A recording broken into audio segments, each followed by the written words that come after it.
All right, guys.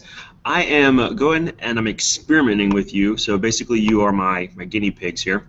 But what I'm trying to do is I'm trying to make a video for you guys so that you have an understanding of everything you need to know for each era we've studied this year. Kind of like what we did with the Star Camp today, in that you went from class to class studying a different era. I'm going to give you a video for each era, kind of pointing out the highlights that you need to make sure you remember. So we're going to start off with the exploration and colonization era. And the question you have to ask yourself before you can study any of the explorers or study any of the colonies is, why would people actually explore? And you have three reasons that you've learned before. We have gold, God, and glory. And those are very elementary words. And so when we refer to God, we want to use more of the word religion because it's more of an educated word to use. But there were two main reasons behind people exploring because of religion. They wanted freedom to worship God the way they wanted to. They did not want a state church. They did not want a government telling them how they should worship God. They felt like that was something between them and God, not between them and the government, so they wanted to go to a place where there was no government control over how they worshiped God. You also have freedom from persecution. And if you remember back at the beginning of the year, and kind of like in this picture on the screen, you have people dying because of the way they worship God.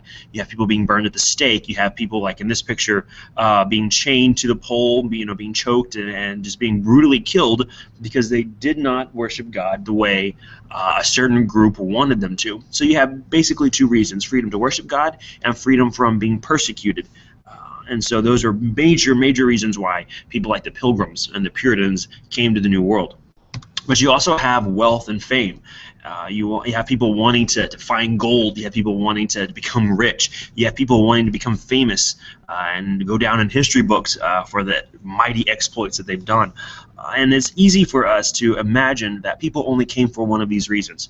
You might have something in your head where, oh, explorers only came because they wanted to spread Christianity, or they only came because they wanted to find lots of gold, or they only came because they wanted to be famous.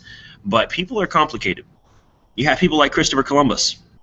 He came basically for all three reasons. He definitely wanted to spread his Christian beliefs to the Indians, or what would become Indians. He definitely didn't mind becoming famous off of his exploits. I mean, let's be honest, he was trying to find a trade route that had never been found before. So he wanted the money that came with that. He wanted the fame that came with that.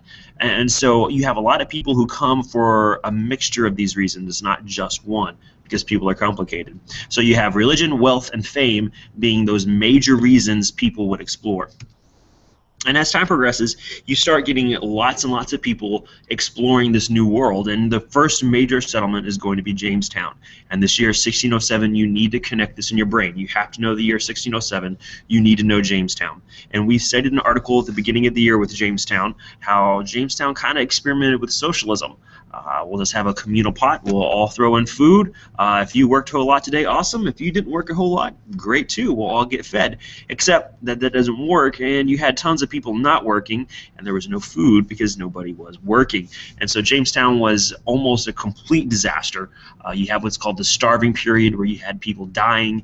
There's some stories of people eating each other. I don't know that actually happened, but this is Jamestown in 1607.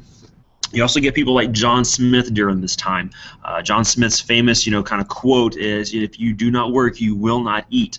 And John Smith was not necessarily at Jamestown, but he does have an interesting quote here. It says, "There was no talk, no hope, no work, but dig gold, wash gold, refine gold, load gold. Such a brood of gold that one mad fellow desired to be buried in the sands, lest they should by their art make gold of his bones." And so you have, especially in these early colonies like Jamestown, you have people who were motivated by more of the wealth side of things. And because they were so focused on gold, they weren't focused on actual survival. And when you don't focus on survival in a new world, you tend to die. And that's what happened at Jamestown. However, time moves forward. They made it through the winter. In 1620, you have the Pilgrims coming. They landed at Plymouth Rock. The Pilgrims is where you get stories of Squanto helping establish how to farm, and you get the tradition of Thanksgiving from the Pilgrims. And the Pilgrims whereas Jamestown, they were motivated by gold for sure. The Pilgrims were definitely motivated primarily by religious freedom. They had gone through quite a bit of persecution in England because of the way they worshiped God. They wanted to be free from it, so they moved to the New World, 1620. And this is where we get the Mayflower Compact from the Pilgrims. And they basically said, we will not leave this boat until we agree that we will follow laws. We don't have a government yet, but when we do have a government, we are going to follow it. And this is vitally important because this sets a precedent. All right, and a precedent is something, it's an example that is followed by people. And the precedent that was set was that we are not going to be anarchist, if you will. We are going to be people who follow laws. We are going to be orderly. We're going to be good people. We're not going to just run wild all over this new land. We're going to do it right. We're going to do it orderly. Mayflower Compact, where you need to remember this one. All right, and so when the Mayflower Compact says when we get a government, we're going to follow it, the Virginia House of Burgesses was that government that they said they were going to follow when they figured it out.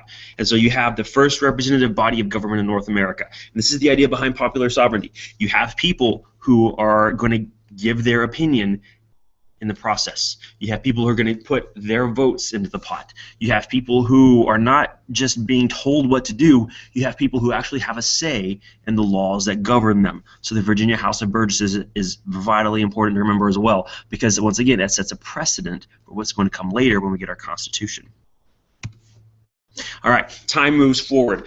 We have the Jamestown, we have the Pilgrims, and now we have so many people coming over to the New World, we end up with 13 colonies. And you have 3 different sections, if you will. The New England colonies being here on the screen, the yellow, the middle colonies being in this pink, purple thing, and your southern colonies are in green. And each one of these sections developed differently and had different reasons for being settled. One that you need to be aware of is Connecticut. All right, Connecticut, if you look at the map, is going to be a New England colony. Connecticut was founded by a man named Thomas Hooker. All right, and the way I remember this is hook. And if you look here at the screen, you have a hook here in the state of Connecticut. All right, so Thomas Hooker was the man who founded Connecticut. They created the Fundamental Orders of Connecticut, and this was the first time that we had a government, but we actually kind of wrote down our government's rules on a piece of paper. So it's the first written constitution, and it gave people individual rights. We're already getting into John Locke's unalienable rights way, way before the Declaration comes along. So Fundamental Orders of Connecticut built that precedent of let's write down our government. All right, and so you see these ideas starting to form. You have representative government from the Virginia House of Burgesses. You have writing it down from the Fundamental Orders of Connecticut, and both of these ideas are going to play into the Declaration and the Constitution several years later. So this is Connecticut. Another one you need to be aware of is Pennsylvania. William Penn. This was religious freedom once again. Their exploration reason was religious. This is the Quakers. The Quakers were persecuted in Europe. They came so they could worship God how they wanted to. Obviously, this one's easy to remember. Pennsylvania is P-E-N-N. William Penn, P-E-N-N. Make that connection in your brain.